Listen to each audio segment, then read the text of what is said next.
While Zavala deals with his midlife crisis, we decide to assist Cade in order to communicate with the Traveler. Because of this, we take a break from the static mission structure and explore some of the most detailed lost sectors ever created. They might even be better than some strikes because the compactness of the location makes the encounter all killer and no filler. Alright, I find the first lost sector entrance, pretty easy since it's marked on my map. Not exactly lost, huh? Imaging shows this cave goes pretty deep toward a concentration of light. I mean, to be fair, like the Witch Queen and Lightfall lost sectors are crazy compared to the early ones. But when I close my eyes, clear my head, yeah, this is the lost sector. It's broken deep. I can feel it. I know exactly what you mean. So we have Cade talking about how he's able to feel the pain and the screaming of the Traveler, which is something our ghost is able to feel. So, this is proof that maybe he might be able to communicate with the Traveler, which, good idea, and it's definitely in line with his belief system. It is really, really interesting that, Cade out here trying to contact the Traveler after Ikora did, and Zavala is, thinking about talking to a veiled statue. Kind of crazy. It is cool to see the veiled statue mystery be brought back because, of course, the first time we even knew about the witness was due to the veiled statue that we saw in the Garden of Salvation. So wrapping that mystery up here, along with the witness and tying it in, is pretty good. So unfortunately, the lost sectors for these missions are not legend difficulty, which means they are even easier than normal. Well, I say even easier than normal, like I'm out here solo flawless slaying lost or legend solo. But no, these lost sectors being normal difficulty is really, really strange. When, legend difficulty for lost sectors clearly exists. Like, it's not even that nice of a break because honestly the previous mission was, not the hardest, most difficult of challenges. And I die, of course, to failing to blasting me into a wall. Of course, when I'm out here shit talking to difficulty, that's of course that's how I have to die. Oh wait, actually, did I even kill myself due to the blast back, or did I kill myself because of the edge transit?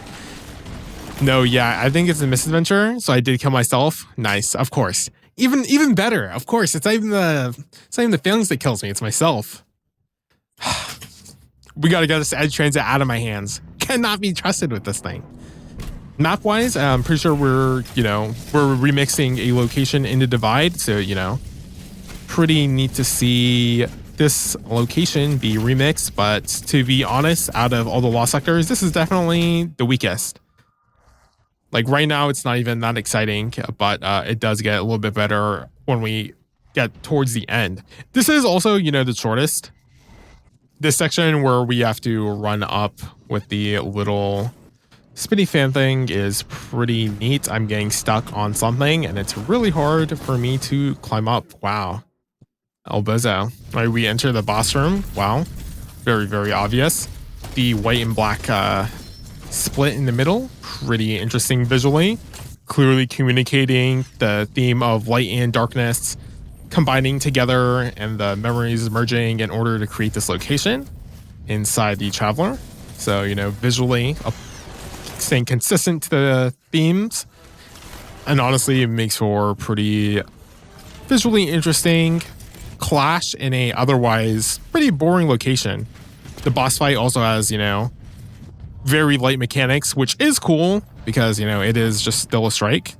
Yeah, I mean, thing is upside down. pretty easy, It is cool to see that I'm realizing that this location is kind of upside down. I'm not sure what exactly is upside down and what isn't, because it seems like part of it is upside down and part of it isn't. Interesting. It could just be reflected. I mean, to be honest, but this lost sector was kind of not good. If I was more familiar with the location, I think, I'd be able to recognize more of the asset switching up that's done at play, because clearly that's the appeal for this location. But here we are finding a fissure of light. The witness, tightening its grip on the Traveler. I ain't giving up yet. I'm gonna go check back around. It is cool that we're communing with these rifts, though, because we commune with the darkness, cruxes. It's a bit of a backtrack, but it's a strong signal. Here we are. Thanks, Clint. We'll check that one out next. Basic. All right, that's message part 1 done. Let's go ahead and go to part 2. Part 2. Here we are in the landing. Oh, nice. It directly takes us into part 2. Let's see if we can find a route. If we manage to connect with the Traveler, what would you ask it? Besides how to help? Easy. I want my Sundance back.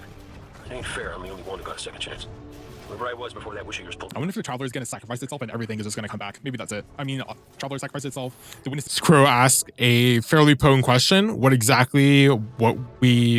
we wish from the Traveler if we are able to commune with it? Honestly, it's really complicated. Well, he did say besides, how to defeat the witness. And Cade said that he would ask for SmallAnt back because, it's unfair that he was revived with his ghost because, his ghost was with him, for his entire journey. In fact, because his ghost is what brought him back.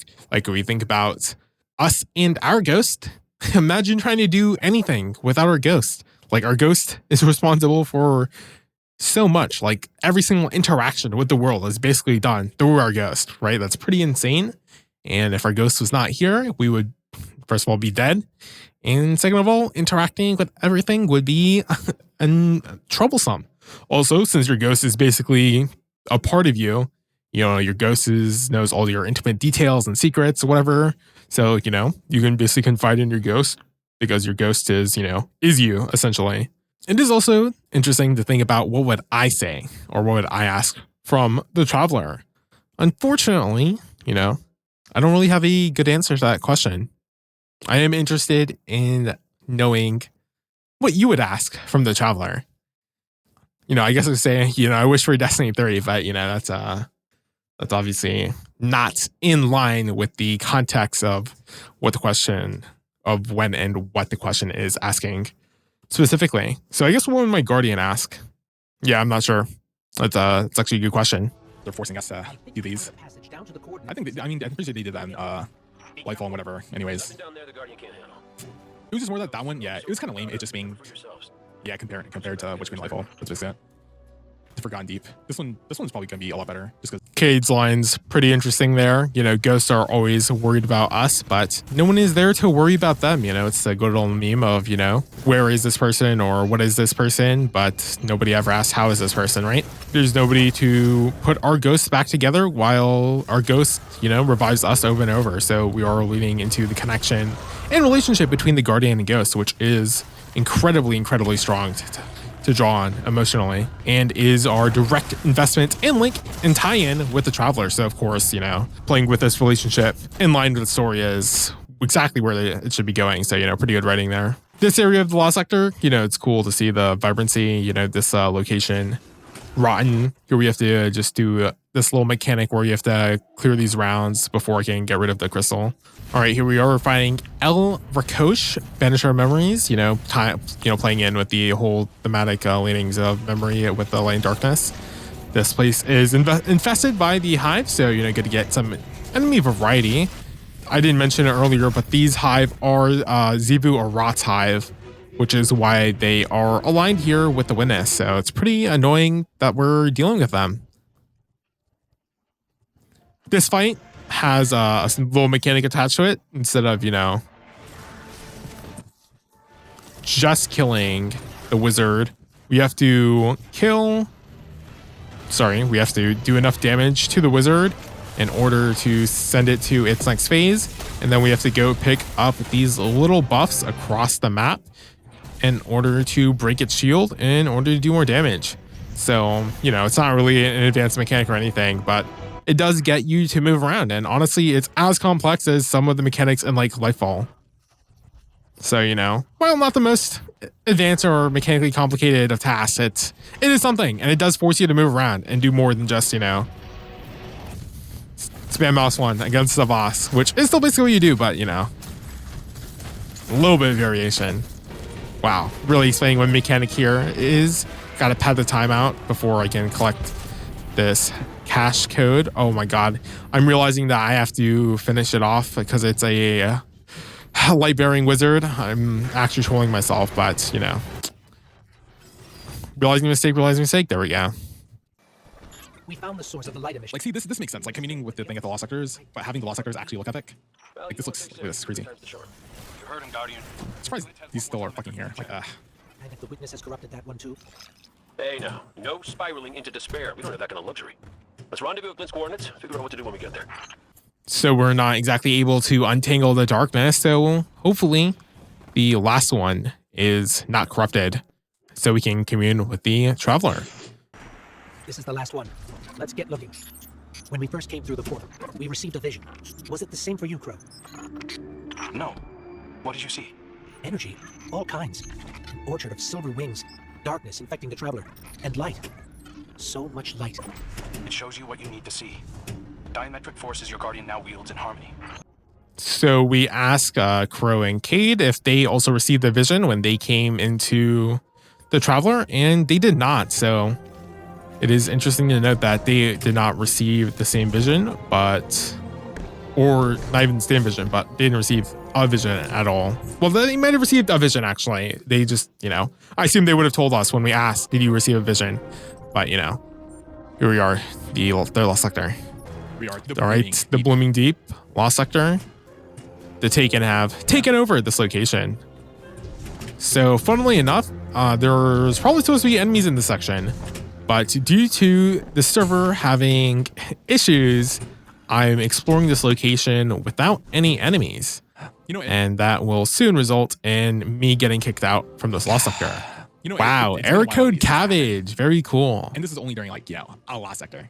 So this server issue in particular lasts for an hour and only gets fixed after a server restart by Bungie. So, if you're interested in seeing absolutely nothing happen for an hour, check out the live stream. But instead, I will skip to... I'm picking up taken energy signatures and a powerful source of light. Could be an uncorrupted fissure. Our last opportunity to commune with the traveler. All right, here I am back in the Blooming Deep. Oh yeah, the Taken are all the way up here, so Had I known, the server issues were apparent, I would have not wasted 90 minutes trying to get down here. There's a Hive light bearer down here. I didn't even get that voice line. So here we are. We have a Hive.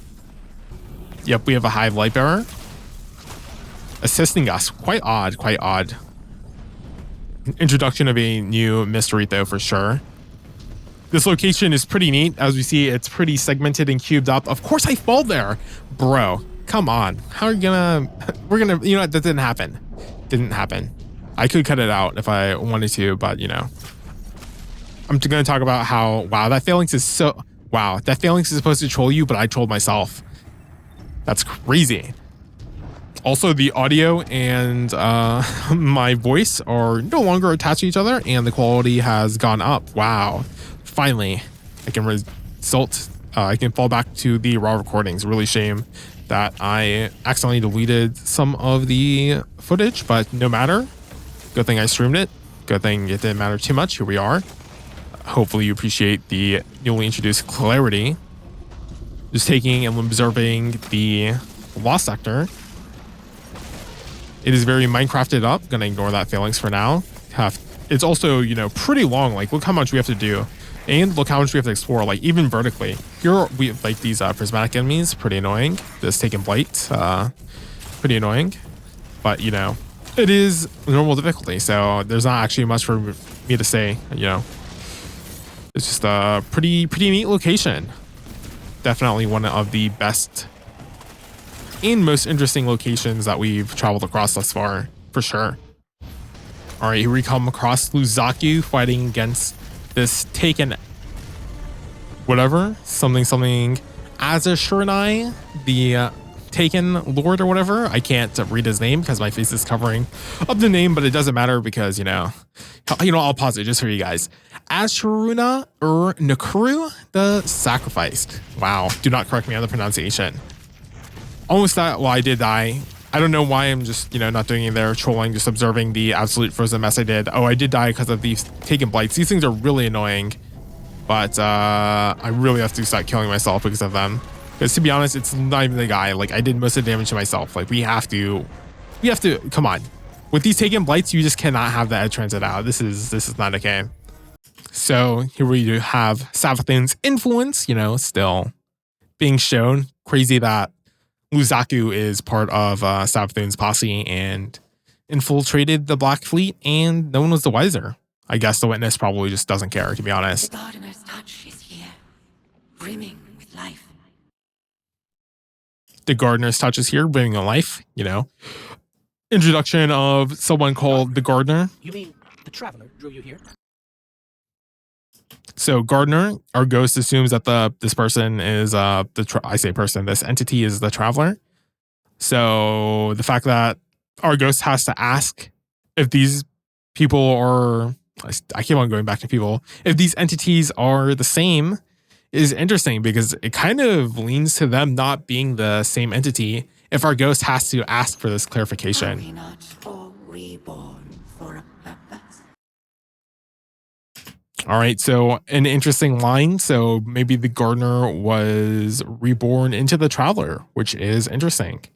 Like, we as light bearers were reborn by ghosts, so perhaps for some greater entity, reborn the gardener, or the gardener experienced some sort of reincarnation. Interesting. We're just building upon the lore and mythos of the creation of the entire world of If Destiny. This is a trick. The sky is too bright here for shadows of deception. Do the gardener's bidding. This one will not interfere with its message. The gardener could also just be a different name for the traveler in a different culture. Because I'm thinking about the timeline and when possibly Luzaku could have infiltrated the Witness's fleet, and it would probably be like during the first collapse. So maybe like the traveler just had a different name at the time because, there was no real knowledge of it, and it wasn't like a tied or associated with humanity at the time, and we gave it the name of the traveler. So its previous name was the gardener instead, or at least that's what it was known as, because we know it, grew the Elixni Society, and it grew all sorts of societies. And, if that was why the reason it was called the gardener, then that would make sense. And we as humanity just gave it the name of the traveler because that's what we know it as. So this could just be a play on, how different creatures or entities or figures have different, reputations in different societies and cultures. Clear for you to transmat in. This fissure hasn't been infected yet. So luckily, thanks to Luzaku probably, this fissure has not been corrupted. So Crow and Cade can go ahead and transmat in. Pretty cool to actually see them walk into the map. Mind if I try? Oh, what is it? It's a child's voice. Are you serious? Yeah, no, it's whispering something. Crow, why did you murder the handsomest hunter in Seoul? Bastard. Whoa, wait. You hear that? Come on, knock it off. No, I'm serious this time. No,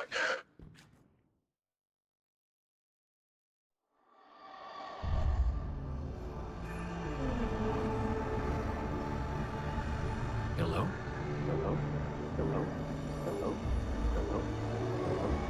Oh, hey, you're here too. Great. Maybe we can.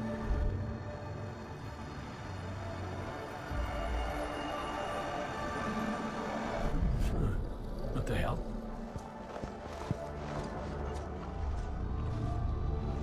Oh, my Cora's gonna love this.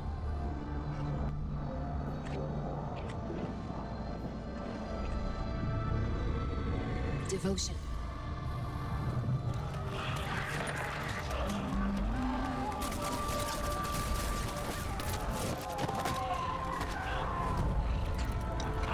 Bravery.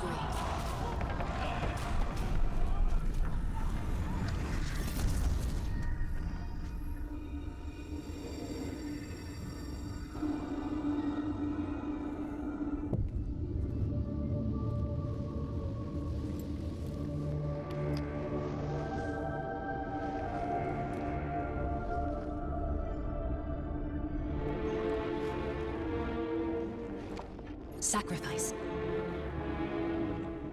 The Guardian Tenants. Hi. Tenants? Is that really you? I'm what you wanted me to be. I don't understand. I know. You've been here before. You will be here again. You just don't remember. You can't. What comes from the light returns to the light. Well, what if what I want is to stay here? With you? If that's the fate you make. But you're always with me, Cade. Guardians, ghosts, the Traveler. We're all connected. We're...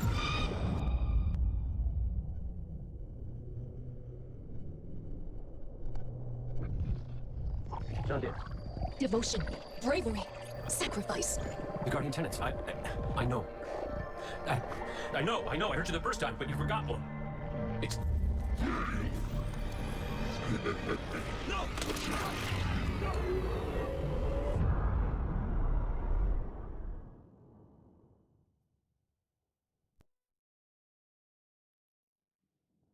No! No! Kate, what happened? What did you see? Don't touch me! Don't touch me! Don't! No.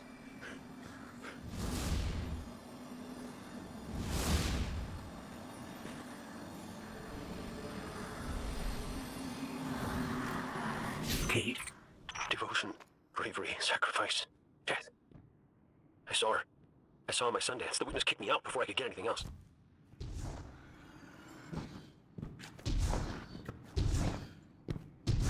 Contemplate. Protect. Plan. This one's place is here. Defiant to the all-aged lie. We all have our purposes. And your kin. They attacked us. We are all our own individuals. This one cannot control them. They do as they feel is right. This one does not agree. We should get back to Zavala and Ikora and tell them what we found. Walk in the sky, Guardians. All right, so there's actually a lot to break down in this cutscene. So the cutscene just starts off by establishing where or what Cade is seeing. So he's just in this infinite white void, which we can assume is the light of the Traveler. And he sees Crow walking off into the distance, and we just see the Traveler floating over the Lost City. And the Lost City, it's, pretty glimmering. It's, there's tons of skyscrapers.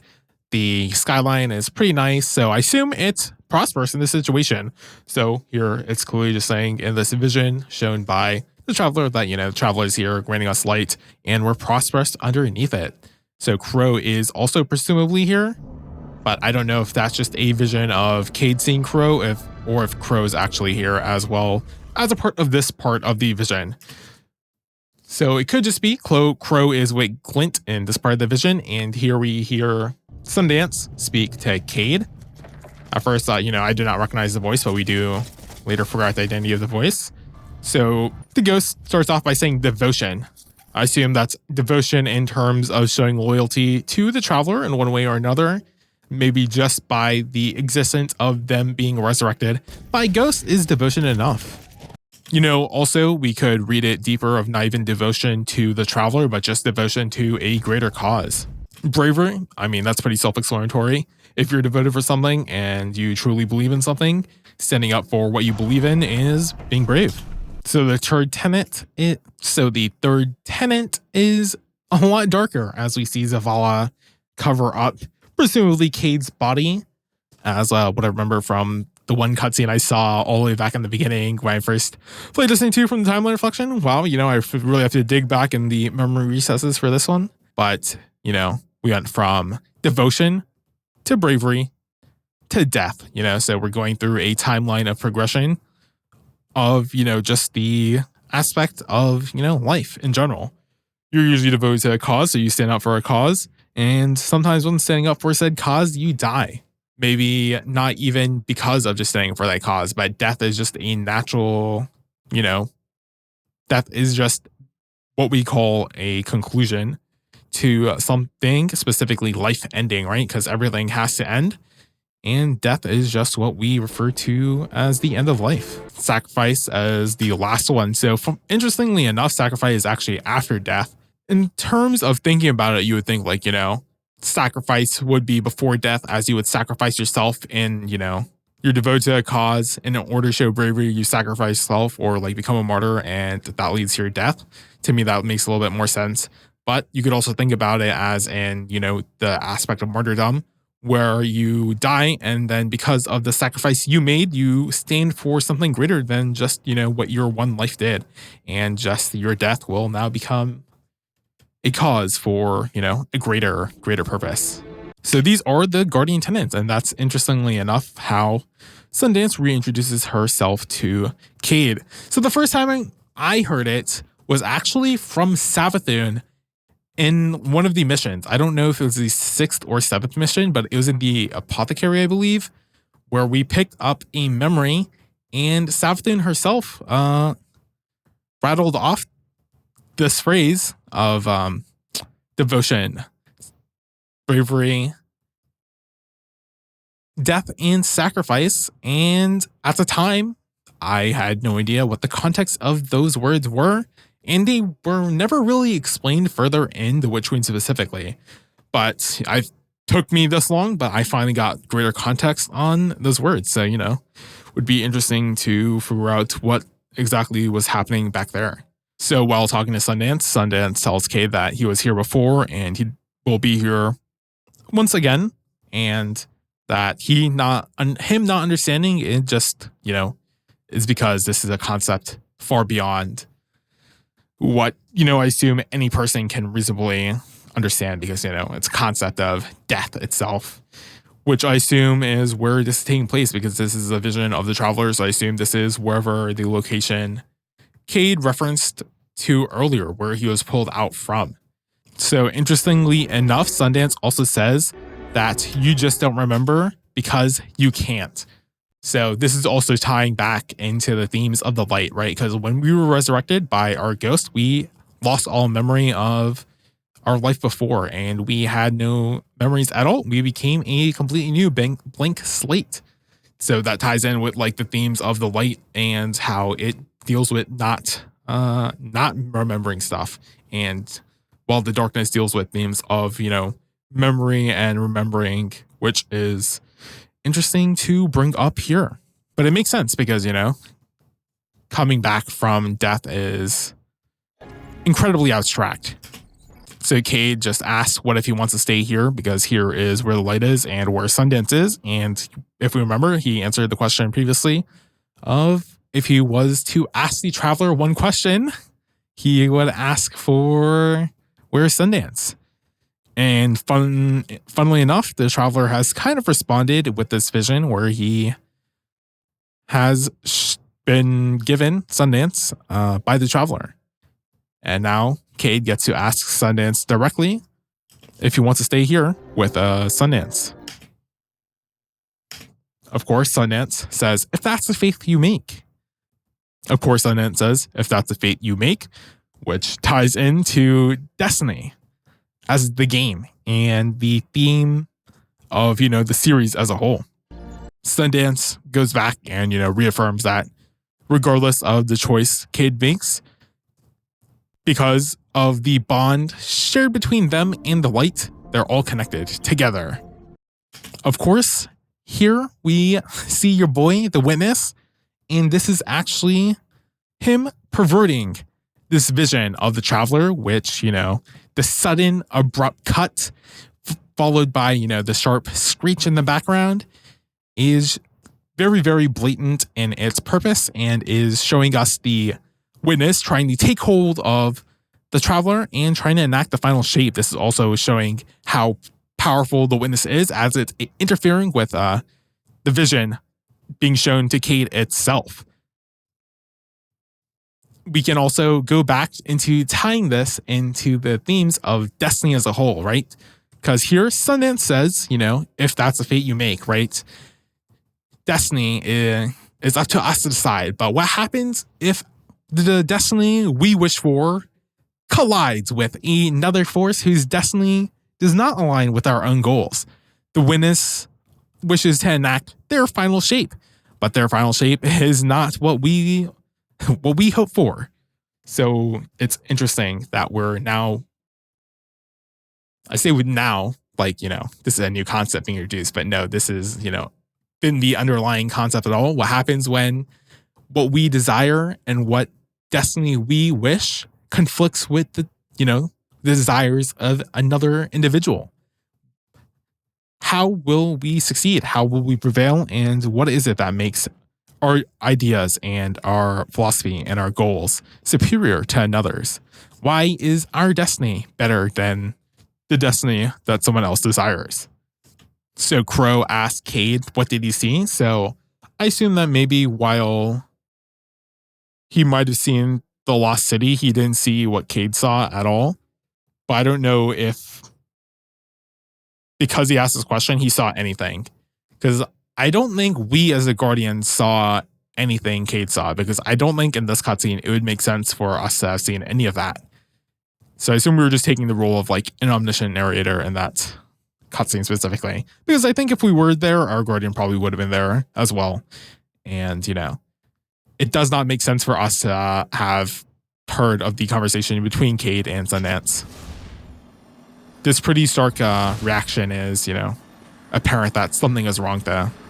All right, so Crow just asked Luzaku, you know, bro, why did your own forces attack us? And Luzaku's like, they're their own people. It's like, come on, you have some influence over them. This is the lazy streamer take where it's like, oh, I don't actually control my own audience. Come on, this is just pure cope. Walk in the sky is an interesting phrase said by Luzaku. I don't think I've heard anything quite similar to that, so I don't know if this is like an old worldly phrase or what's going on here. But Luzaku as a character who is, you know, aligned with the light and, you know, has traveled with the Dark Fleet is interesting. I'm sure she has tons of knowledge that we would like to know.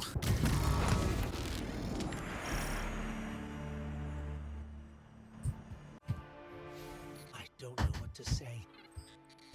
The message Cade relayed. Devotion, bravery, sacrifice. We all know the Guardian Creed, and the last word is death. I was hoping for more. I know you were too. I've been turning it over in my head, trying to understand what it might mean. Cade's vision showed him what he needed to see. It told him what he needed to hear. What we needed to hear.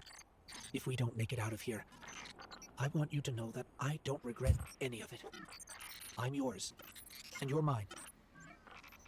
We're all connected. His vision showed Cade that too. Nothing has ever felt more true, except knowing you were my purpose when I found your bones. We're in this together, Guardian. Until the end. Fairly wholesome words said by Ghost.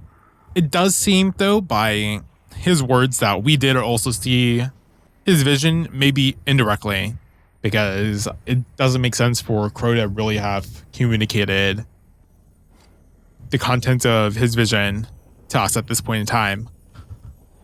But yeah, pretty interesting. Regardless, you know, we're together with our ghosts until the end, and that end is when the witness sees the back of our blade. So let's go ahead and get ready to continue our assault. Demanding faith. Demanding death. No. Demanded death. But I wouldn't be here. Travel brought us together. That's not nothing. That's not death. I knew that when I found you that we were made of the same stuff. Part of you called to a part of me. Nothing could break that. I've seen you at your lowest moment. When Hakim died. When you begged me to bring him back. You wanted to give up the light. You raised your gun. I'm sorry. I understood. I was grieving too. If we could get through that, then we can get through anything. Whatever you need to do, I'll be with you. Start to finish. That's what the Traveler wants from us. You keep me steady, Taj, when no one else can. That's what I was made for. And it's what I want to do. Let's go, Commander. You've got a mission to lead. All right, fairly complex lines of dialogue happening as I stare at this beautiful skybox. Like, dang, this is crazy. Like, the planets above the Witness's monolith is a detail I didn't notice until right now, until we got much closer. The purple light clashing with the pluming smoke is insane. You know, pretty neat visual aesthetic going on here. And as we turn around, you know, the red clouds, nebula, vortex of, you know, the cataclysm incoming, visually very impressive. You know, the Bungie and the artists never really fail on this front, to be honest. But if we're going to go ahead and discuss the substance of what Tarj and Zavala are discussing here. So Zavala interprets Cade's vision in a fairly twisted manner. He perverts the theming of the Guardian's creed as one that is fairly negative, as his framing is focused on the Traveler demanding death in this moment of time when he finally speaks, because, you know, Zavala has heard nothing from the Traveler, and here we have Cade receiving a vision, and, you know, the Guardian Creed has 4 words in it, but Zavala is focused on death because that's just where his mind is. Of course, we then get a interaction between Targe and Zavala, and in this interaction, Targe actually grounds and manages to reframe Zavala's negative reframing into something more positive, because Targe has been with Zavala this entire time and is his ghost and completely shares in the emotions felt by Zavala. And, you know, it's a reminder that the only reason that they are here together able to share this bond is because of the Traveler, right? The only reason that Zavala is able to make his own destiny in this moment is because of the Traveler. So even though the Traveler is not speaking to him, that's mainly because it just wants whatever Zavala wants from Zavala. All right, with that, we can go ahead and continue on to the next mission, which is the Liminality Strike. Gonna go ahead and get into queue for that. Luckily, it doesn't take too long because, you know, Final Shape just came out and this mission is looking hot. Wow, honestly, the quality increase in my raw footage is so much better. I'm so sorry you had to go look at my ugly ass stream footage, because that's honestly a blight on humanity, much like the blight this raw footage is on my hard drive. All right, some things never strike, as Zavala introduces us to the strike. Guardians already trying to zoom to the end. Come on, guys. Trying to take a better look at the environment, but so we get introduction of, you know, the forces at play here. All right, after defeating the Hive in the first area, we can go ahead and crawl through these tunnels. Boom, already facing a Taken Wizard. This adventure, the lava is doing inhumans amount of damage. It's crazy. That's basically like a 1.5 second kill. Cure our ghost, and, you know, introducing what is going on here. I should stop talking. Let you actually hear what's happening. Taken Wizard up ahead. It's not attacking us, but I think it's the source of that sludge blocking our way. A guard left by the witness. We're on the right track. We can't even scratch that wizard shields. We need something stronger. Something like that Ahamkara skull, resonating with Taken energy. Even the memory of an Ahamkara may have power. Tread carefully. No. Use the Guardian. If it moves us forward, it's worth it. It worked. The wizard's down and the way is clear. Good work. If those Ahamkara prove to be helpful, you should look for opportunities to use them. It's not like you to encourage recklessness, Zavala. It's not like you, Ikora, to lecture on recklessness. There were other routes we could have taken, but you chose the most dangerous. Why? Isn't this the sort of risk you've always demanded I take? Wow, a little bit of anger from Zavala there as he retaliates against Ikora. I think that, you know, there's actually a lot going on here, so actually let me just go ahead and take it back. So first, the Taken Wizard is a little bit too strong to its barrier, probably provided by the witness. And in order to do damage to the wizard, in order to stop it from halting our progress, we have to rely on the Ahamkara skull that's on the ground. So the fact that there is an Ahamkara skull in this location in the first place is probably indicative of its rather dangerous nature. So now in my mind, I'm questioning, why is there an Ahamkara skull in this location? And what is this location to have an Ahamkara skull in the first place? So as we continue to move on, the body horror actually starts coming into play here, as we see a little bit of interesting design, and from the cave walls themselves, hands pour out as there is a head that we crawl through. There's also ribs, and bones, or like, well, wow, ribs and bones, congratulations, your great observation. But, you know, the ribs and bones of an Ahamkara, most likely, which is pretty frightening. Why are there also now ribs and bones of Ahamkara, presumably multiple? And as we continue into this location, there's these platforms are cubified and completely split apart. Like the Minecraft aesthetic that is introduced by the witness's carving is really, really stand out and really unique, and visually is quite excellent. I'm not gonna lie. It's like, you know, you're not gonna mistake it for anything else. Like the visual identity is quite strong. So this more continuing along these the lines of strong visual identity, whatever is contained within this blue glass room. I see more Ahamkara bones. Makes for a nice location. The lighting through these little cracks is also pretty good. Having to crawl through even more things of Ahamkara with lava pouring down from the ceiling is also fascinating. Level design, pretty good, and the lore and what is hinted at in all these minor designs would also be fascinating to break down. Unfortunately, I do not have anywhere near the amount of knowledge to do that. So most of it would just probably be a waste of time at this point in time from me. But this strike is not in legendary difficulty, so the enemies are not terribly difficult to deal with. We should have taken a different path. One that's more direct, fewer enemies. I know that you're angry, that you've lost faith in the Traveler. But don't let it cloud your judgment. This isn't about the Traveler. It's about hitting back hard. All right, so as we traverse through this rather wild jumping section full of clawed hands, you know, that's pretty striking as the lighting underneath is completely red. Very, very ominous, very spooky, and pretty wild. I didn't really talk about the conversation between Ikora and Zavala when he got angry because it spoke for itself, especially since Zavala's new voice actor is emoting pretty well, you know, definitely not letting the character down. And the writing is not either, because here Zavala is clearing up a misunderstanding that Ikora has. Ikora believes that this anger is based on Zavala's lack of faith in the Traveler, which makes sense because, you know, before the conversation we heard between Zavala and Tarj, he was seeming pretty angry with the Traveler, but I think it's less anger with the Traveler and more so disappointment. And especially after the conversation with Tarj, Zavala regrounded his axioms. And now with the answer of him, you know, saying that's not about the Traveler, it's about hitting back hard, he's just angered at everything the witness has brought and everything it's doing to him. And in this emotional state he is in, he realizes, you know, it's best to channel this frustration and spite into something productive, and that productivity is hitting back hard against the witness.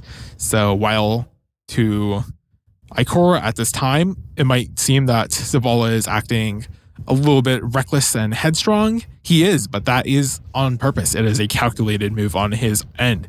It's finally time for him to loosen up and strike while the iron is hot, because the only people that are going to stop the witness are us. It's up to us. It's like, if we don't do it, no one is. So here we are traversing through this location a bit more, honestly, pretty intense in its visual imagery, more, you know, skulls. And here we actually see the Ahamkara tentacles. If I was more familiar with Ahamkara and, you know, made the connection between the tentacles Riven had and the tentacles that were shown to us in the initial cutscene when we got into the Traveler and met Cade, I probably would have been able to put it together that Cade was brought back by an Ahamkara Wish a little bit sooner. Because, you know, while I did know there was something at play, I was not sure what that factor was. But, you know, pretty good tie-in of bringing back in the Wish, making it relevant into this final expansion, and you know, making the importance of Riven also still, you know, be here. It's lingering in the background. There's a lot of elements being combined together, and, you know, it's pretty nice to see them all evolve and progress the story forward and to work together to unravel this rather troublesome foe. Ikora, should we be worried about the pulsing Ahamkara guts in the walls? You should always be worried when there are guts in the walls. Yeah, I wish I got to take a better look at that room, but apparently there are pulsing Ahamkara guts in the walls. Not great. So here we meet Cataxia, Tormentor of the Ahamkara. The implications of such a title are quite frightening, to be honest, because this is a person who is almost certainly on the power level of someone like Sir Ido, if we take into account that they have the ability to torment Ahamkara. That is pretty frightening, because this is more than just slaughtering and killing Ahamkara. This is capturing them and, you know, torturing them for your own sick entertainment. So here we actually have some mechanics at play. So in order to damage Cataxia, Tormentor of the Ahamkara, we have to get rid of its shield. That requires us to activate the Ahamkara skulls. So upon picking up the Ahamkara skulls, the floor turns into lava and I cannot take the entrance out. And here instead I have to do a little bit of jumping. Unfortunately, I'm a warlock, so jumping is not my strong suit. And I end up dying. Wow. Very cool. Okay, third time is surely the charm. Yes, there I did say third time and not second time. Here we are jumping out. Wow, congratulations, I did it. Let's go ahead and drop in and activate the Ahamkara skull. Crazy. Did not expect the walls to start collapsing in and for the floor to turn to lava. Pretty good mechanic. Pretty interesting visually, and it's honestly not something I've seen at all in any mechanic or any design or any level thus far. It's pretty unique. The tortured face on the wall is also pretty wild. It's on the run, but we've wounded it. It won't get far. Guardian, between you and me, I like Zavala's moxie, but this ain't him. Ikora's right to be worried. I got a bad feeling too. So Cade also is a bit worried about Zavala, but that's because, you know, he's not acting like he normally does. But to be honest, that's because this situation it's not a normal situation. We're fighting against the witness. Like, come on. This is this requires every measure to be taken. We cannot hold back even the slightest. And I think Zavala, as the commander, realizes that this is the case. At least that's the reading I'm getting here. And part of that feeling is mainly due to the conversation. You know, Zavala had it Targe beforehand. If not, I might have been more along the lines of Ikora and Cade, but it does seem like Zavala is a little bit more clear-headed than, you know, the credit we first gave him. But that is kind of because after his conversation with Targe, he did become more level-headed as well. And you thank Targe for that, for keeping him grounded. This doesn't look like any place I've ever seen.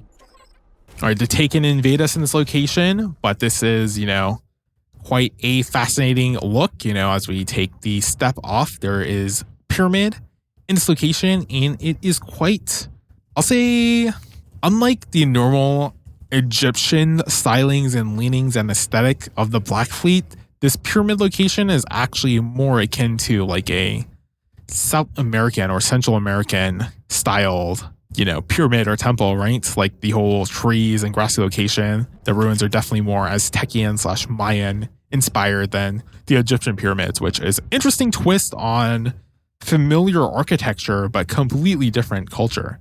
So honestly, this twist is quite nice to look at visually, and thematically, I'm not sure what it means, you know? Yeah, I'm not even sure how to break it down thematically or where to even start on that front though, to be honest. All right, after taking out the subjugator, Zavala, there's a whole town down here. The architecture looks pyramidal, but it's different. Older. Something from the witness's past, buried and abandoned in this mountain. Find out what it's hiding. But be careful. We still don't know enough about its origins. so it is interesting to note that our ghost recognizes this architecture as being older. I assume that's where, you know, the grassiness and like the damage in the walls or whatever, and it's a little bit less sleek and clean. So this might be hinting more at the witness's past and the culture the witness came from before they turned into the witness. And, you know, what this is hinting at is, you know, maybe origins of such a being. And what that would lead us to conclude is still a little bit unknown to me at this point in time as I'm playing. Oh, the Veil statue talks to us. I had to pause there, you know, pretty exciting moment. Pretty insane. I was like, what is happening? Because, you know, we had the Veil statue whisper at us previously, but, you know, straight up we hear the Veil statue talk to us completely. Say words we can understand and recognize. Give yourself to darkness. What an introduction.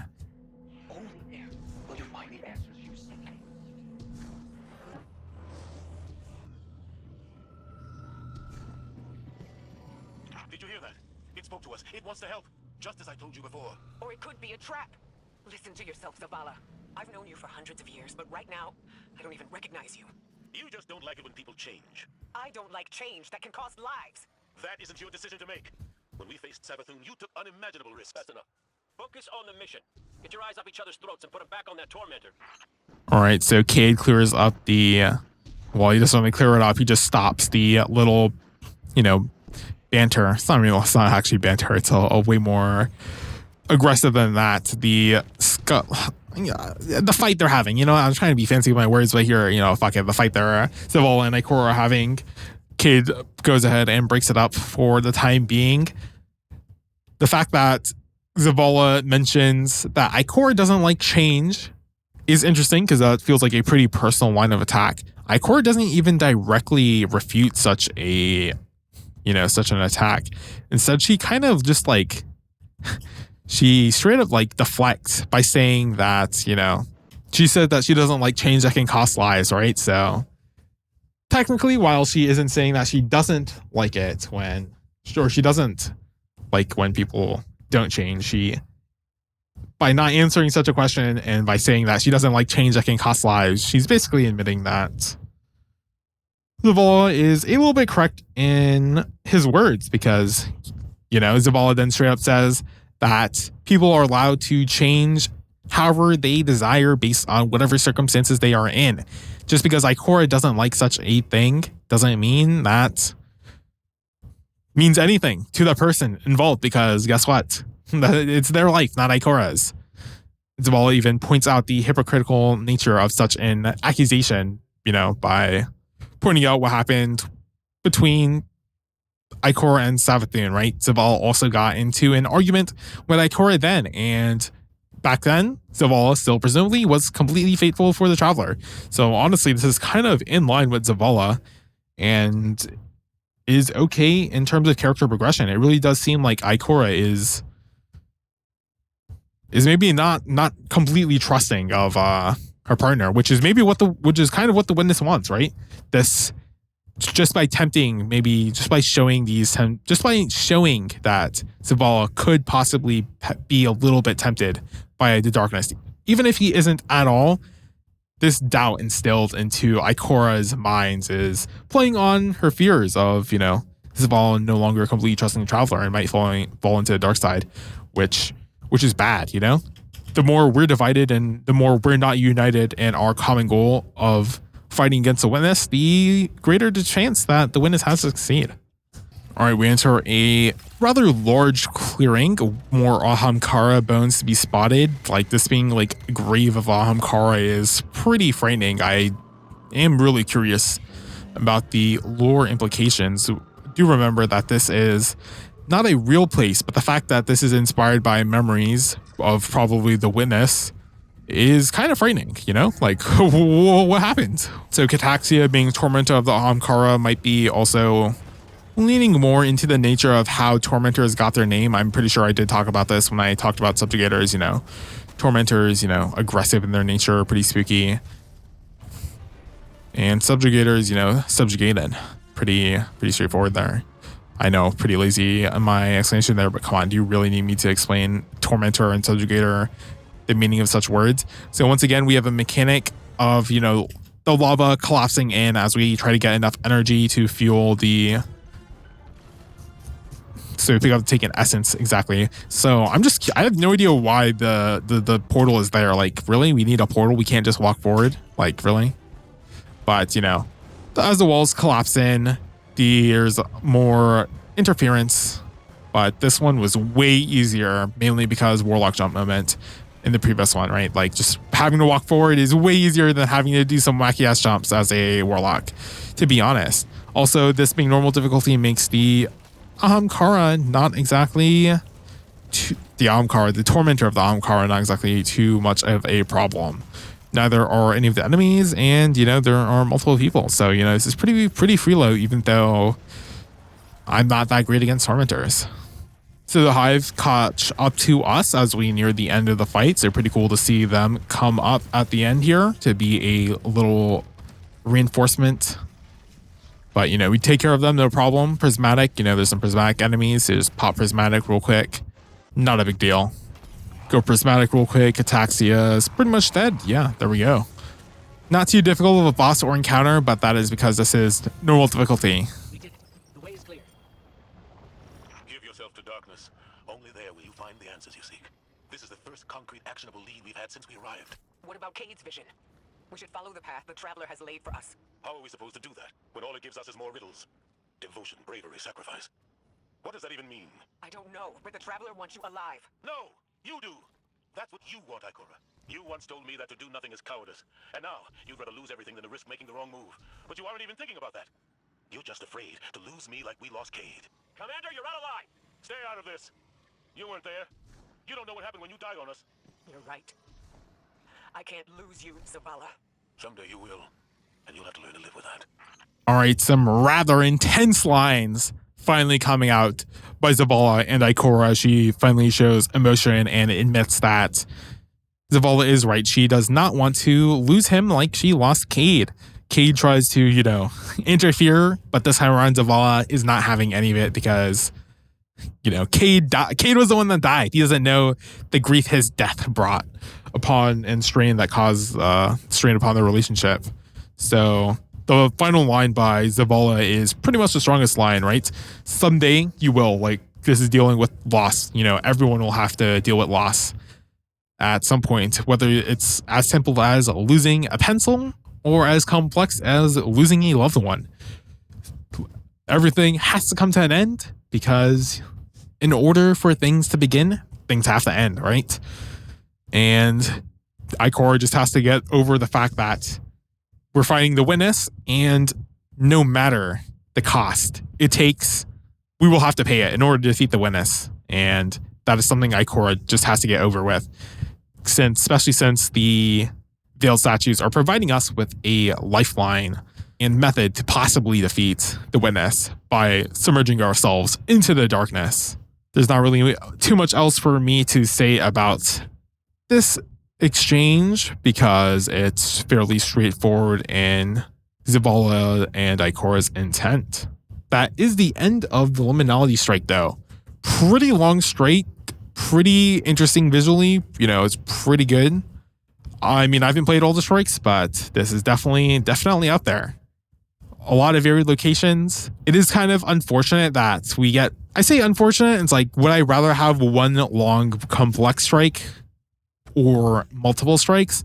And I think that because this is tying in to the story and there's a lot of thematic elements and visual, set pieces going on here, that there just being one strike that's longer and a little bit more complex, especially since this is the final shape, is fine. Because, this is a narrative, a fully linear destination. So it just tying in with the narrative is completely fine. I am interested in the lore leaning style. Like, why is this Ahamkara disastrous stuff here? It's pretty spooky. Excellent work. Answers are finally within our reach. Give yourself to darkness. Zavala, this is reckless. And that's coming from me. You're not just going to let him do this, No one lets me do anything. I am Vanguard Commander, and you will follow my orders. And we're your friends. We can find another way. The Traveler can't help us. It could never help us.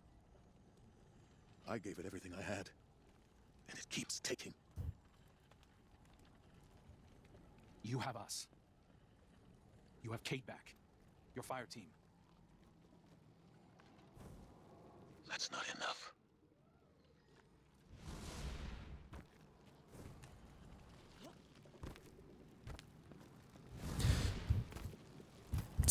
Short conversation between Crow and Zavala right before the next mission. We are expanding more on Zavala not being able to completely depend on the Traveler. So I don't think this is as much as Zavala not trusting the Traveler, as much as Zavala is only able to trust the Traveler up to a certain point. And that's simply due to the Traveler not producing the results Zavala wishes for. So as the Traveler desires, it's up to Zavala now to make the decision he wishes. And if that is to commune with the veiled statues, then that is his prerogative. That's not enough. Nice little visual glitch here. I'm trying to pause it in order to get both of them at the same time, but it's happening at such a fast pace that I can't pause it, not even frame by frame. But what is happening is almost certainly the two instances of Zavala that are drawn in, one that shows him appear, one that moves, one that comes back, and these events are just glitching because I moved too far back. I mean, this is just a glitch.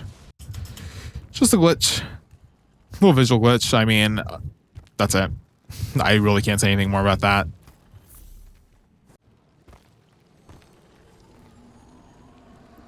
Let's go ahead and talk to Ghost. Bad news. The commander's left camp alone without his ghost. Tarj needs our help tracking him down. Zavala believes he'll find the witness's weakness by giving himself to darkness. We knew what the risks were when we came here, that we might not all make it back out. Zavala better than anyone. I know he's trying to protect us by going alone. It's why he left Tarj behind. He pretends he's dismissed Cade's vision, but we've both seen what's behind his eyes. Zavala is ready to embrace his final death, just for a chance to destroy the witness. He needs us. Ghost lays Zavala's intentions clear. So, you know, Zavala is ready to give up everything, including his own life, in order to stop the witness. And I mean, that's definitely makes sense. That as the commander of the Vanguard, that is his mission. And honestly, I don't know why Ghost is trying to make us run so much interference on this. I guess, you know, we should just be there as emotional support at the very least. I do appreciate these interactions we have with Ghost. It definitely sells in the relatability of us, you know, being close with our Ghost, and these conversations where we recap the events of everything happening at the end of each mission is nice. Really helps sell the connection of the Guardian and the Ghost that much more.